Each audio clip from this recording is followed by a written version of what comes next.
What's up guys, it's Speed here, and today we're going to be looking at a pro match and paying attention, very close attention, to where they place the wards and try to understand why, because a lot of position 5 players, they put down the wards, they'll buy the wards, I mean I guess just get them for free now, but they don't know where to put them, or they put them in completely useless locations that are predicated upon nothing. So we're going to look at a pro match, we're going to look at EG, Fly in particular, and see what he does to make it work.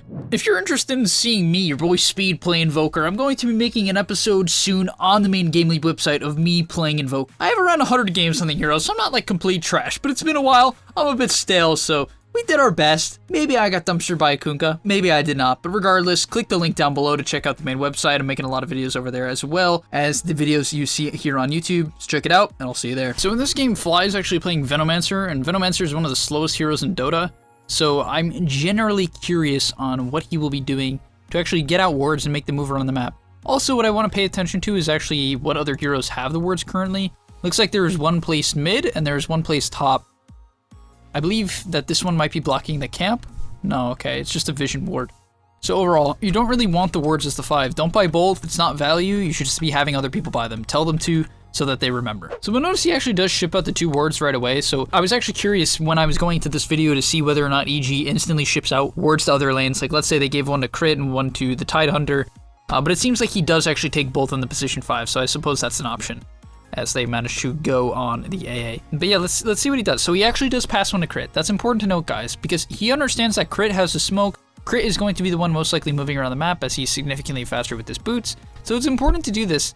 Alright, I want you guys to understand right now, if you're a position 4 player, and this is why I want this video to expand to everyone, not just all position 5s, even mids, 3s, 1s, safe laners, you know, it doesn't matter. You should be buying wards now, especially if you plan on moving around the map. If you plan on ganking or just doing any sort of movement, you should take the wards, because now, you know, Fly hands one off to Crit, and that's just a nice little play to help out, which I'm a big fan of. It just enables you to spread the wards around the map. It's unlike the old patch where you just have them all on your 5. Now, next thing he does is actually puts down a ward here. Very interesting ward. This is one I've never placed myself. You guys have probably not placed it either, so cool little ward here.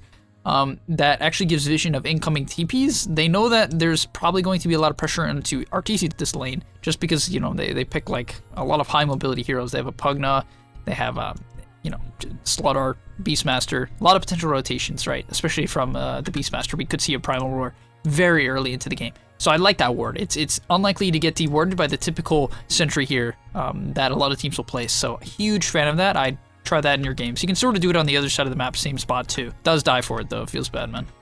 But yeah, if you're struggling with getting dewards, one thing I do want to say is that if you hit the like button, you will do so much better with dewarding. This is a proven fact, backed by medical evidence, collected by me, yours truly. Yes, I did go to college for medicine for 4 years before pursuing a career at gameleap, so if you want to help me out, hit that like button. Maybe he'll get dewarded because of his death, because they might have an idea of why he was there, but oh no, it does get dewarded. Wow, that's crazy.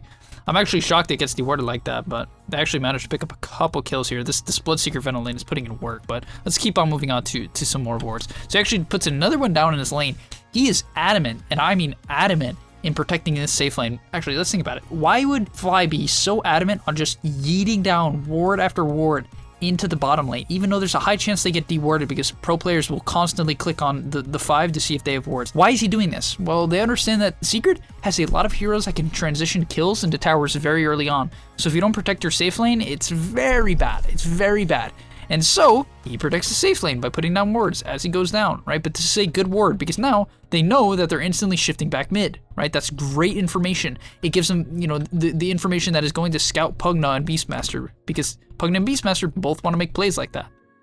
In addition, he actually saved, you could see, I think that was his pings coming out there a second before. You see, he saw them coming, right? He saw them going over there, and he sees the TA diving, and TA started sort of walking that way, but he pings mid. He's like, oh shoot, you know, hey man, the Pugna's coming. So that's just great warding. Like, it's basic, but I think it makes so much sense just because of the nature of Secret's heroes.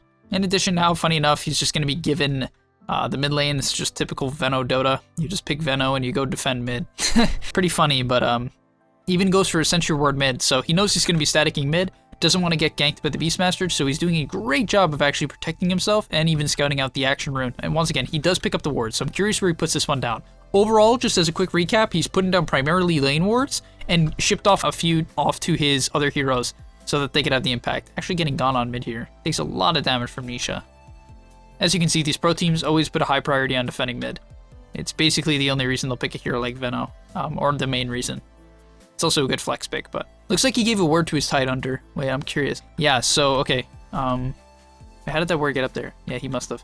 Yeah, so as you can see, guys, as a 5 player, you might be like, well, how can I do this in pubs? Well, actually, it just takes some basic communication. It's like, hey, Mang, I'm going to give you a ward for top. That's all you really need to do. But most importantly, what you should understand is, like, this is no longer the meta, especially if you're playing a hero that's going to defend mid, like AA, Rubik, Winter Wyvern, any of these heroes with pretty good wave clear. I guess AA, not as much, but Veno. What you want to do is you really need to encourage your teammates to buy them. It's actually part of your role now. I don't want people to think that this is just okay. If you're a 5 player, it's okay because it's solo queue for you not to just tell everyone to, you know, take the wards. You have to, because people will not remember. So if you do it, you're going to have a severe disadvantage because you will be one of the only people in Dota who does it right now that tells their team to buy wards, right? This just wasn't a thing in the past because everyone would tell you to kill yourself because you're telling them to spend gold, right?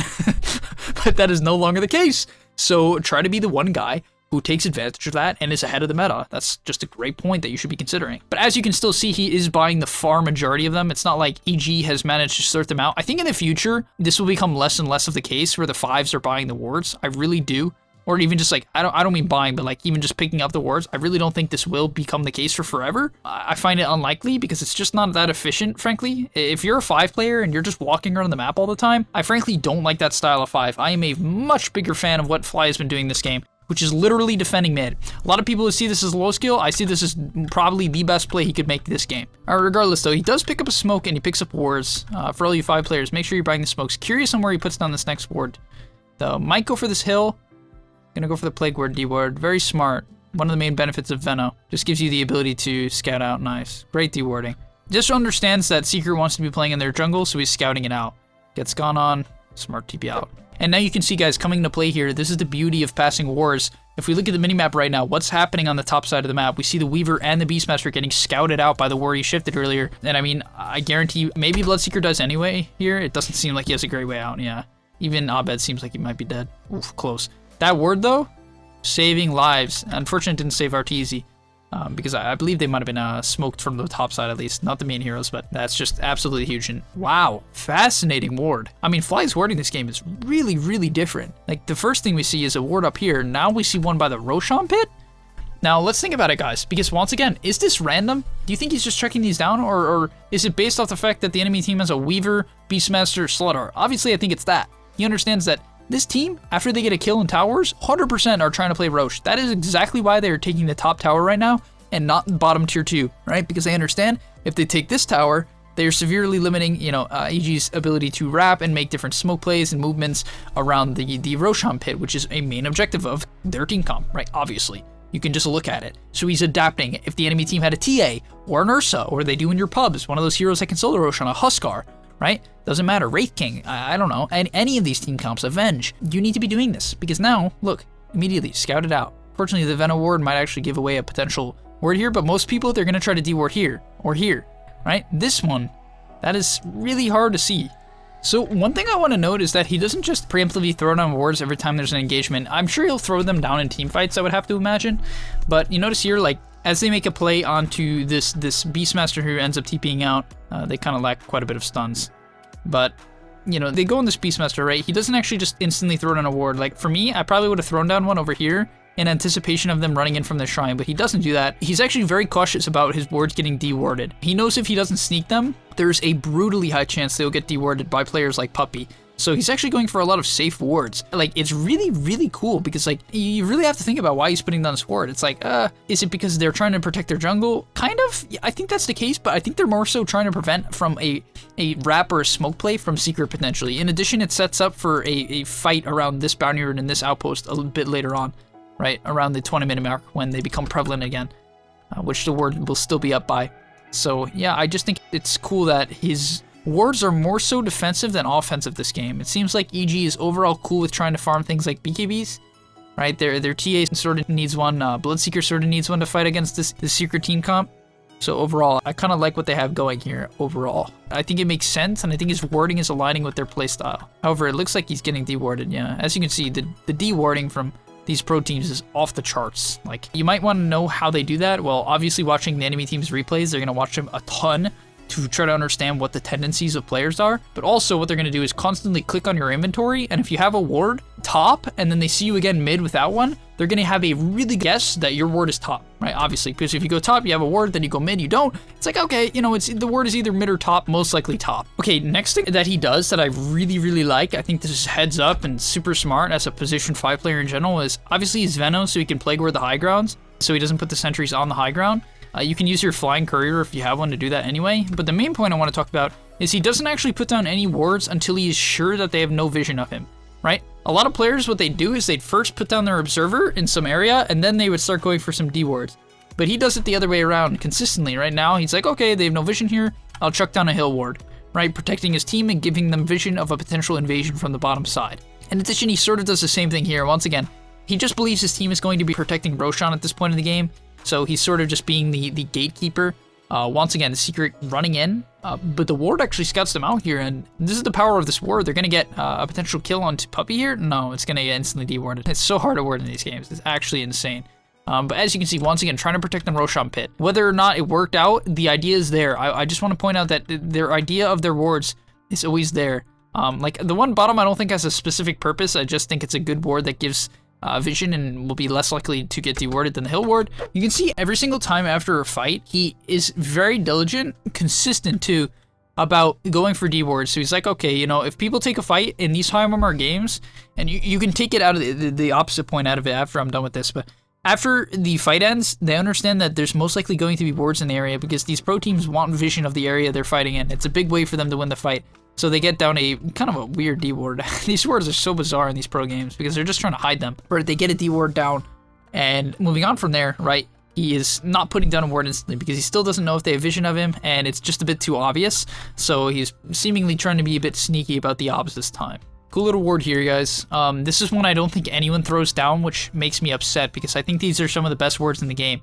But basically, his team takes the bottom tier 1 tower, and he understands that basically, you know, a main tenet of Dota is understanding what people do after they push out waves, because if you can understand that, you can make plays on them, right? So he makes a cool little play here where he like walks into the right side of the trees to seem a bit deceptive. So he walked to the left, first off, after the tower died to stay out of vision and act like he was walking here. And then coming out of it, he walks deep around to try to stay out of vision and then puts down a ward, right? Which I really like. It's like, okay, now if someone pushes out a lane a bit later on, they're going to get scouted. Oh, but they actually might have seen him with this hawk. Yeah, they did. Alright, he's dead. Oh no, he might get the TP out. Yeah, good TP. As you can see here, this ward is putting in absolute work, right guys? So as we skip a bit ahead here, this ward is going to do wonders. They see the Pugna, right? They see the Pugna up here, and pros are always staring at their minimap when the fights are going on. I guarantee they know exactly where this Pugna is right now, which is going to allow them to track him down a little bit later on. Right, good Ravage onto them. Gonna come in, get down the Plague Ward onto Zai. I'm a bit surprised they didn't go on Pugna. Maybe they didn't think they could burst him or overextend for him. But once again, this ward is just giving them so much information about the retreat. That ended up being good. They actually almost played around that ward, right? They decided to take a fight around it to some extent. It was more so, I believe, around this outpost. That doesn't make too much sense. I think they just decided to take a fight, and they had a ward in the area, so it's quite logical. My man went in for a deep ward here. I'm actually surprised he did this one. I think this one is definitely going to get dewarded, highly likely.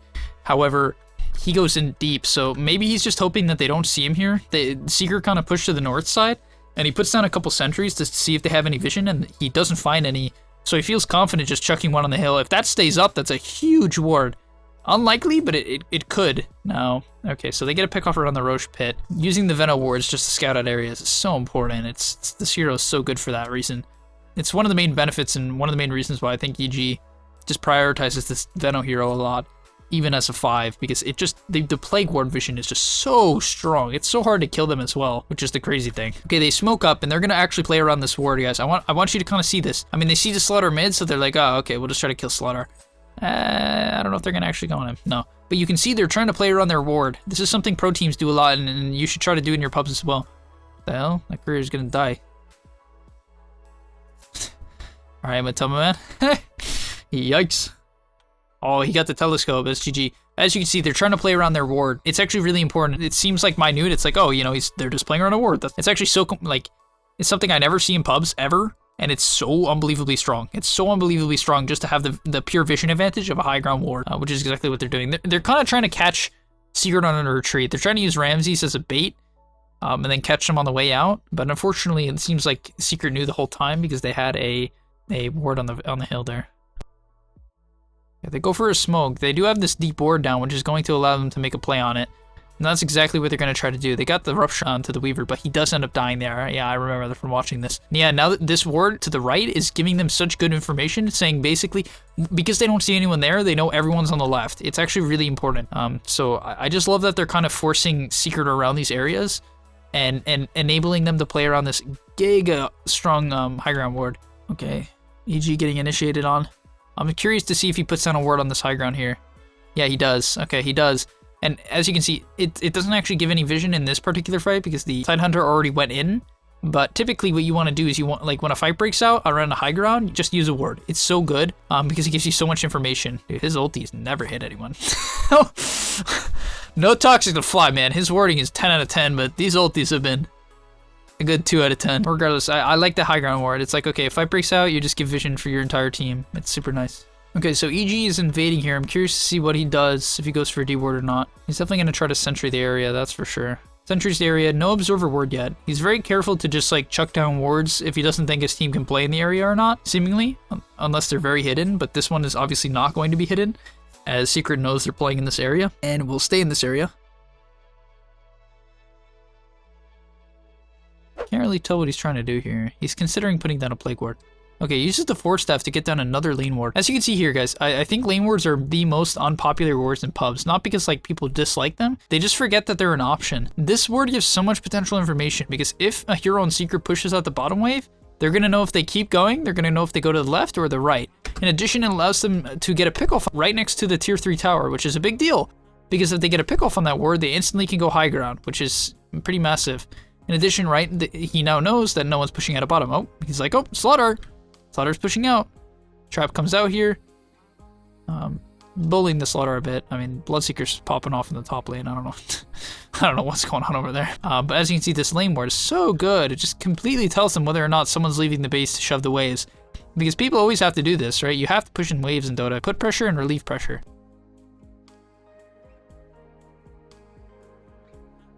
And I think he'll probably put down a ward on the high ground somewhere.